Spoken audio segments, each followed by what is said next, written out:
أعوذ بالله من الشيطان الرجيم. بسم الله الرحمن الرحيم. الحمد لله رب العالمين، والصلاة والسلام على رسول الله محمد وعلى آله وأصحابه أجمعين. Баршаларыбызны да юктан бар кылып, безне үзенең күпмегенә санасак та санап бетерә алмаслык сый-хөрмәтләрендә, киң нигъмәтләрендә яшәтүче Раббыбыз Аллаһ Тәгаләгә мең шөкерләребез, мактау һәм улуглауларыбыз булсын. Җирләргә дә, күкләргә дә Аллаһның рәхмәте булып килгән. Безгә шушы хак динебезне өйрәткән, безнең өчен иң күркәм үрнәк булган сөйкле пәйгамбәребезгә күңел түрләребездән чыккан дугаларыбыз Аллаһ Тәгаләнең сәламе һәм салаваты булсын. Газиз дин кардәшләрем, кадерле мөселманнар һәм безне ишетүче мөслимәләр, ихлас күңелдән сезне изге корбан гаете белән тәбрик итәм. Раббым безгә үзе разый булган гамәлләрдә булырга насип итсен. Дөнья һәм ахирет бәхетләрен бирсен. Аллаһының бөек безгә бүләк итеп биргән нигъмәте корбан. Аллаһының безгә көн-төн биреп тора торган олуг нигъмәтләренә шөкер итеп, Аллаһ биргәннең бер өлешен чыгарып корбан чалу. Аллаһ рәхимле, Аллаһ хикмәтле, Аллаһ гаделдер. Иң элек ул безгә бирә, аннарысын ул биргәнне бирергә куша. Һәм корбан чалырга буйыра. Аллаһ Кур'ани Кәримдә дә нәрсә дип әйтә? Аллазина ю'минуна бил гайб. Иман ияләрен сыйфатлап, Аллаһ Тәгалә әйтә, алар яшерен булган нәрсәгә иман китерәләр. Ва юқимунас-салах. Иман китерү аларның шагыла күрелә нәрсәдә? Аларның намазларын торгызуда. Намазларын торгызалар. Ва мимма разакнахум юнфикун. Һәм без аларга ризык итеп биргән нәрсәдән өлеш чыгаралар ди. Мөселман нәрсәдән закат чыгара? Мөселман нәрсәдән садака бирә? Мөселман нәрсәдән корбан чала? Мимма разакнахум. Без биргәннән ди Аллаһ Тәгалә әйтә. Закатын да бирә, садакасын да чыгара, без биргәннән корбан чала ди. Бакара сүрәсе 3-нче аят. Шул ук Бакара сүрәсенең 254-нче аятында Аллаһ Тәгалә әйтә: "Я айюхаллазина аману анфиqu". Эй иман китергән бәндәләр, чыгарыгыз, бирегез ди. Нәрсәдән? Анфиqu мимма разакнакум ди. Biz sizga биргәннән чыгарыгыз ди. Шуңа күрә Аллаһ рәхимле. Ул беренче үзе безгә тоттыра, аннарысын әйтә, шуның бер өлешен кулланды, бер өлешен аны чыгарып мохтаҗларга, тиешле урыннарга бирде. Шуңа күрә Кур'ани Кәримдә Аллаһ Тәгалә безгә корбан чал дип әйтер алдыннан, корбан әмрен бирер алдыннан Аллаһы безгә биргән күп нигъмәтләрен искә ала. Кәүсәр сүрәсе. Кәүсәр сүрәсе Аллаһ Тәгалә нинди аят белән башлый? Инна biz ди аътайнакал кәүсәр, сиңа бик күп нигъмәт бирдек ди. Чөнки Кәүсәр сүзе biz аны күбрәк җәннәттән агып чыккан елга дип күрсәк тә, ләкин Кәүсәр кәсир күп сүзеннән алынган. Хәтта күп кенә рус тәфсирләрендә мы даровали тебе обильное дип килә. Шуңа күрә Аллаһ Тәгалә иң беренче нәрсә ди, без сиңа бик күп итеп нигъмәт бирдек. Фасалли ли раббика ванхар.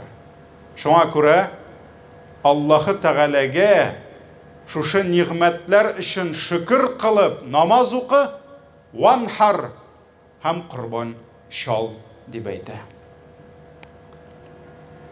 Әлеге Корбан көннәрендә без күпме пәйгамбәрләрнең атасы булган Ибраһимне һәм ул китергән корбанны искә алабыз.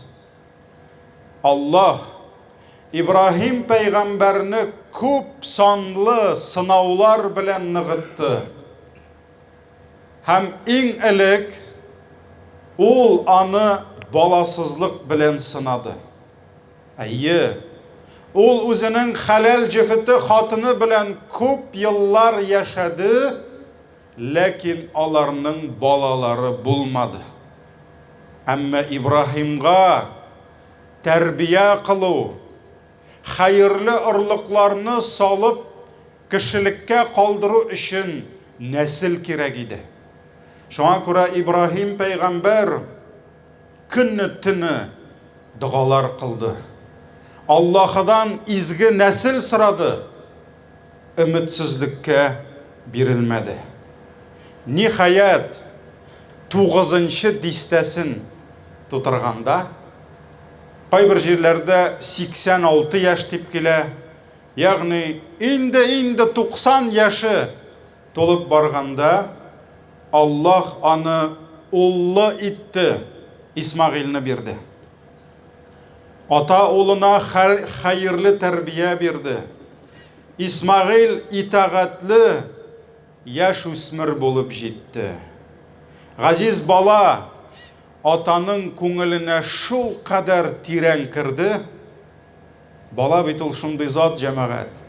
Ул шул кадәр күңелне үтеп керә, шул кадәр балага безнең мәхәббәтебез була. Аны аңлап, язып бетереп булмый. Һәм Исмагыйль дә атаның күңеленә шул кадәр кирде, һәм көннәрдән бер көнне сынауның икенче өлеше килде. Аллаһ Ибраһимгә шушы 90 яшенә кадәр дуа кылып сорап алган, 10 елдан артык тәрбияләп үстергән газиз баласын шал дип әйтте. Корбан безгә сезнең белән сарык шал дигән кебек, сыерны шал, дияне шал дигән кебек баласын шалырга кушты. Һәм мөхтәрәм җәмәгать, әлбәттә бүген күпме кешегә мөмкинлеге була торып та, бүген күпме кеше бер сарыкны мөмкинлеге була торып та, бер сарыкны корбан итәргә авырыксына. Кай вакыт үзенә 100 хәйлә, 100 аклану уйлап таба. Кара, әҗәтләрем дә күп бит әле ди. Тегендә түлисе бар, монда ди, барып ял итеп кайтасы бар ди. Ибраһим җәмәгать Аллаһның әмере килү белән кулына пычак ала. Һәм баласын корбан итәргә китә. Ахыр мизгелдә Аллаһ Исмагыйльнең гомерен куй хисабына, сарык хисабына сатып ала. Һәм менә шушы 10 яшьтән артык булган улын аңа оңлатып, аны түшіндіріп, әлі бит мында отаға баласын аңлатырға керек. Мен сені қазір құрбан етем деп. Шушы құрбан шалу орынына алып барғанда көпмі сынаулар өтіп, соңғы мезгілде баламны шалдым дегенде, Аллах аның қаршысына кетіріп қойды сарықны, һәм юк Исмағиліңні түгіл, мына шушы сарықны шал, мен сенен қабыл етем дегеш, Исмағилның атасы Ибрахим шушы сарықны шалғанда нишік шатланды мекен? Ол нишік сүйінді мекен? Нинди шүкір сөзлері әйтіп, нинди Аллаху Акбар деген сөзлер қышқырып шушы сарықны шалды мекен? Міне біз де құрбанны шулай шатланып шалырға тиіш. Біз де құрбанны базардан алғанда шатланып алырға тиіш. Һәм аның кішкенерегін меңа берігіз енді. Арығырағы бұлсын енді, арзанырағы бұлсын деп түгіл, яқшысы бұлсын деп, біз шатланып шалырға тиіш, һәм Аллахны мақтарға, бейіклерге тиіш. Русшада айтып кетем. Дорогие братья, от чистого сердца поздравляю вас с этим великим священным днем Курбан-Байрам. Пусть Аллах даст нам искреннее намерение и даст нам возможность вот в эти великие дни сделать наше жертвоприношение. Сделать наш Курбан в знак благодарности тому, который создал нас и который денно и ночно заботится о нас и дает нам столько благ, столько даров, которых мы никогда, не то что не сможем сосчитать, мы даже это все понять, увидеть, узнать никогда не сможем. Скажу честно, говорить мне на своем родном языке намного проще, намного слаще и ближе к душе. Но, к великому сожалению, мои наставления на языке не Тукая, а Пушкина ближе и понятнее не только нашим русским братьям, и не только нашим братьям-таджикам, арабам, но и татарам, которые, к сожалению, не понимают и не изучают свой родной язык.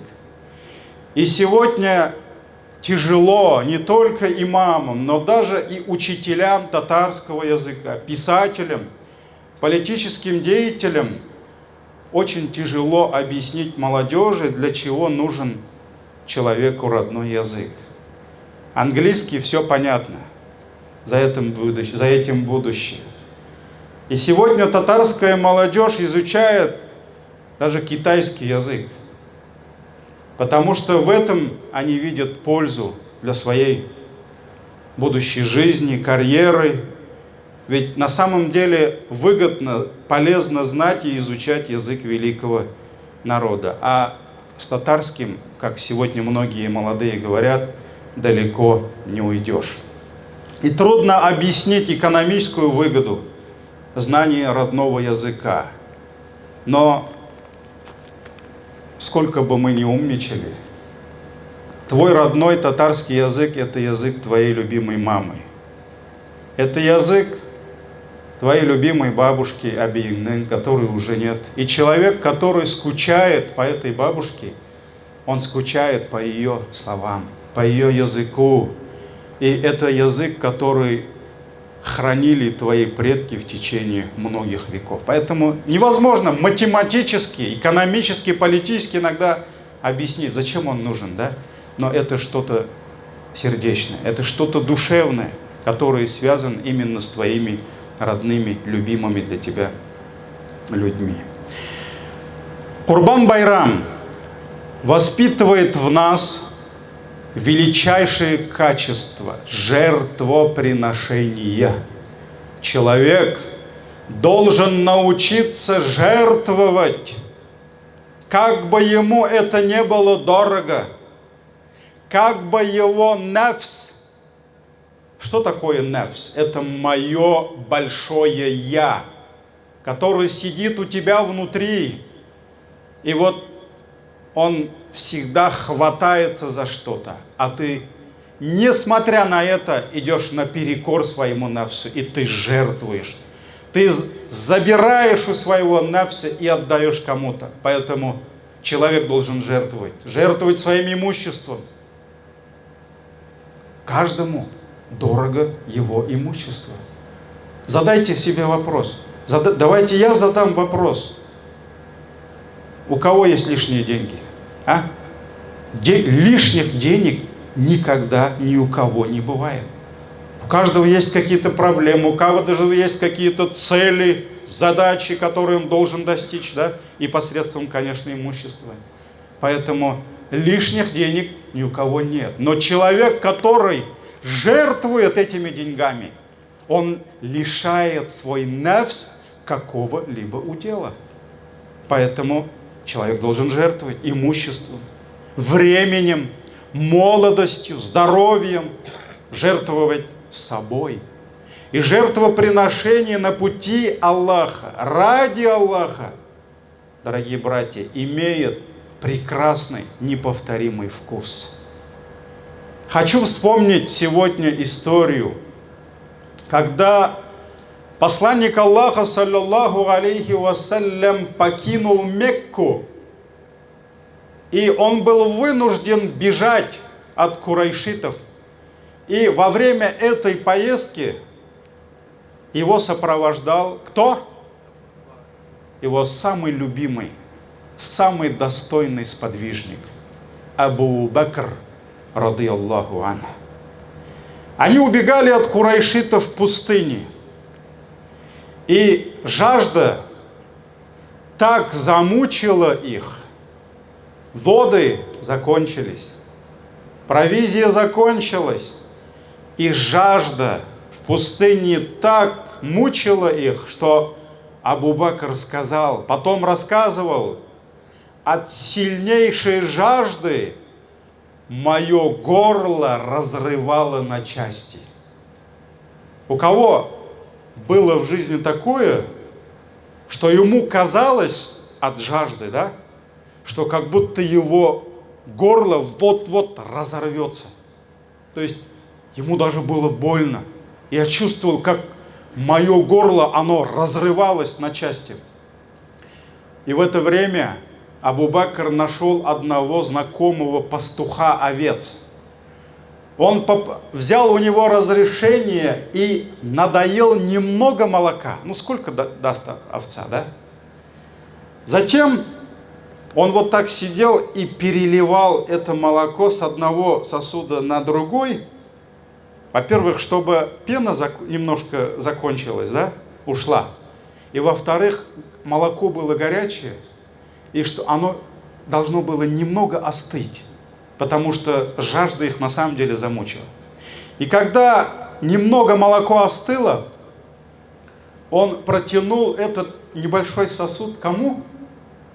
Его любимому пророку, саллаллаху алейхи ва саллям. И Абу Бакр рассказывает, когда, говорит, пророк пил это молоко, он пил до тех пор, пока моя жажда не ушла. Вот представьте себе, ему хочется воды так, что его горло разрывается. Но он не выпил это молоко, он отдал кому? Любимому. Он пожертвовал. Его нефс хотел воды, жидкость, молока, но он отдал это пророку. Но когда он видел, как пророк утоляет свою жажду, его жажда ушла. Понимаете?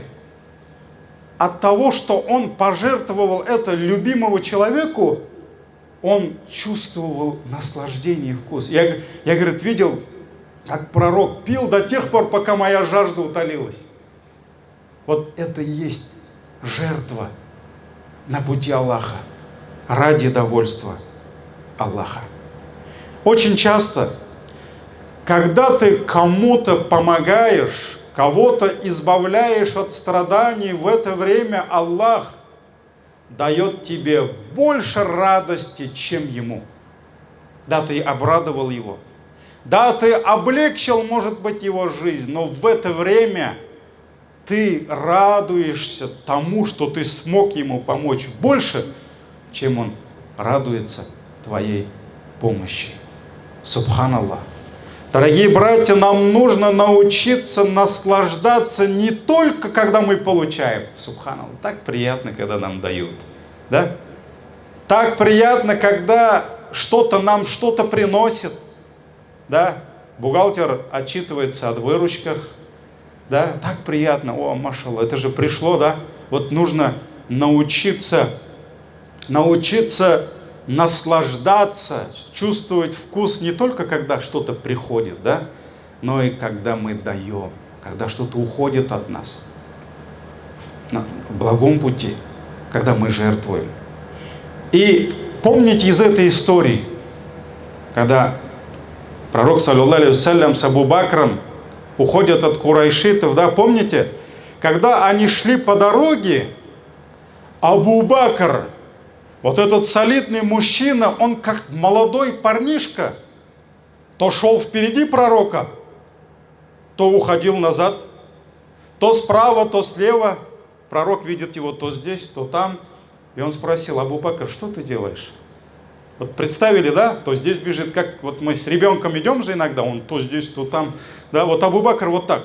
Ты что делаешь? И Абу Бакр сказал: Я Расуляллах, о посланник Аллаха, когда я иду впереди тебя, мне кажется, что враги нападут на тебя сзади, и я бегу назад. Когда я иду сзади тебя, мне кажется, что они нападут на тебя спереди. Когда я иду справа, мне кажется, они придут слева. Когда я иду налево, мне кажется, что они придут справа. И это очень понравилось пророку, саллаллаху алейхи вассалям. Он видел в нем искренность, любовь. Да. И он сказал: Абу Бакр, ты меня любишь? И Абу Бакр сказал: конечно. Конечно, я Расуль Аллах. Ведь если умру я, то умрет всего лишь Абу Бакр. Кто я? Я Абу Бакр. А если умрет посланник Аллаха, то умрет вся умма. Так пусть умрет Абу Бакр, и живет умма. Вот это и есть жертвоприношение. Вот это и есть, когда ты берешь свой нефс и кидаешь куда-то назад, и интерес своего брата, пророка, своей религии, своей уммы ты ставишь впереди. Так пусть умрет Абу Бакр, и пусть живет умма, сказал он. Также сегодня хочу вспомнить одну историю из жизни арабов. Машаллах. Вот, дорогие братья, запомните глубокий смысл этой истории. Многие ученые приводят эту историю. Да, мы не знаем, кто это был, их имена, да, но, машаллах, в этой истории для нас есть очень хорошее назидание.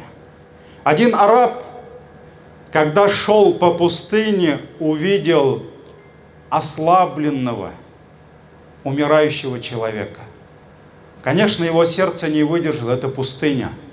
Если он оставит этого человека, тот погибнет. Он подошел к нему, спустился с верблюда и хотел ему помочь. Но оказалось, что это грабитель, который вызвал сожаление у путника. И когда тот клюнул на это, он вскочил, забрал у него всю провизию, сел на его верблюда и начал уходить. А что такое человек, который остается посередине пустыни? Представьте себе, без провизии и без животного. Это верная погибель. Несомненно, этот человек погибнет, если не будет на то милость Аллаха. Да? Он это понимал. Но когда грабитель уходил от него, он обратился к нему с последней просьбой. и сказал: никому не рассказывай о том, что ты сделал со мной. Почему он это так сказал? Подумайте. Почему? Никому не рассказывай. Потому что очень часто воры, грабители между собой могут рассказывать о своих проделках. Так ведь?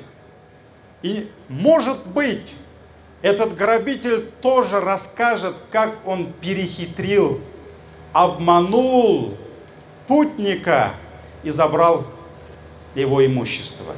И вот этот человек сказал ему: никогда, никому не рассказывай, ибо я боюсь, что люди перестанут творить добро. То, что он погибнет там, это одна беда. Но его, субханаллах, подумайте, его беспокоила другая беда. Ведь люди, которые услышат от грабителя эту историю, они перестанут помогать вот этим ослабленным.